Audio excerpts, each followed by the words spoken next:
Potato parotta എങ്ങനെ ഉണ്ടാക്കാൻ നോക്കാം. ആദ്യം ഒരു പാൻ ചൂടാക്കുക.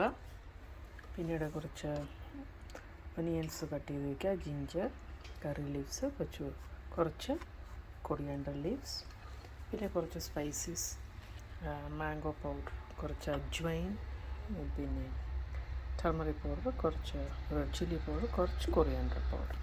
മുളക് നന്നായിട്ട് കുറച്ച് കട്ടിയായിട്ട് നന്നായിട്ട് കുഴച്ച് വയ്ക്കുക. കുറച്ച് എണ്ണ ഒഴിക്കുക. അതിനുശേഷം ചൂടാകണം. ചൂടായി ജിഞ്ചറും കുറച്ച് കറി ലീവ്സും ഇട്ട് ഒന്ന് വഴറ്റുക. അതിനുശേഷം ഉള്ളി ഇടാം. ചെറുതായിട്ട് അരിഞ്ഞ് വെച്ച ഉള്ളി ഒന്ന് ഇടുക. നന്നായിട്ട് വഴറ്റുക.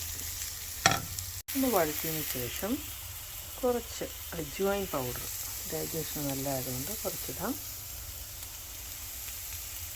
ഡ്രൈ മാംഗോ പൗഡർ ഒരു പുളിപ്പിന് വേണ്ടി ഇടാം. പിന്നീട് കുറച്ച് മഞ്ഞൾപ്പൊടി, പിന്നെ കുറച്ച് മുളക് പൊടി, പിന്നീട് കൊറിയാണ്ടർ പൗഡർ ഇടണം. കൊറിയാണ്ടർ പൗഡർ ഇടുക. അതിനുശേഷം ഒന്ന് ഇളക്കിയതിന് ശേഷം ചൂടിക്കാൻ ഇളക്കിയതിന് ശേഷം കൊത്തമല്ലിയില അത് കുറച്ചിട്ട് ഇത്തിരി ഉപ്പിട്ട് ഇളക്കി വയ്ക്കണം. അതിനുശേഷം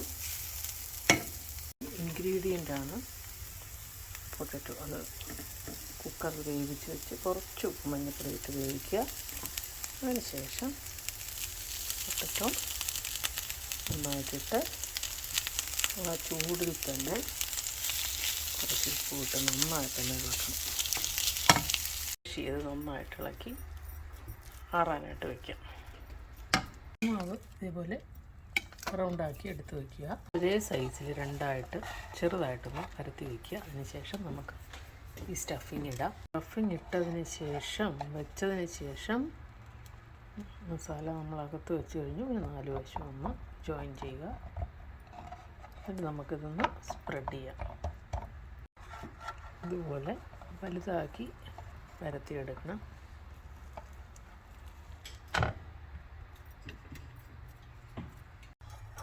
നമ്മൾ തിരിച്ചും മറിച്ച് ഇട്ടുകൊണ്ടിരിക്കുക. വേകുന്ന വരെ നമ്മൾ ഈ റെഡ് സ്പോട്ട് സൈഡിലുമൊക്കെ വന്നു കഴിഞ്ഞാൽ ടോട്ടലായിട്ട് വെന്തുകൊണ്ടാണ്. അപ്പോൾ നമുക്ക് ബ്രൗൺ സ്പോട്ട് വന്നു കഴിഞ്ഞു, ടോട്ടലായിട്ട് വെന്ത് കഴിഞ്ഞു. അതിനുശേഷം എണ്ണ ഒഴിക്കുക, അല്ലെങ്കിൽ നെയ്യ് എല്ലാവരും ഇട്ട് ചൂടായിട്ട് പിക്കിളിൻ്റെ കൂടെയോ തൈരിൻ്റെ കൂടെയോ കഴിക്കാവുന്നതാണ്. പ്രത്യേകിച്ച് കറി ആവശ്യമില്ല.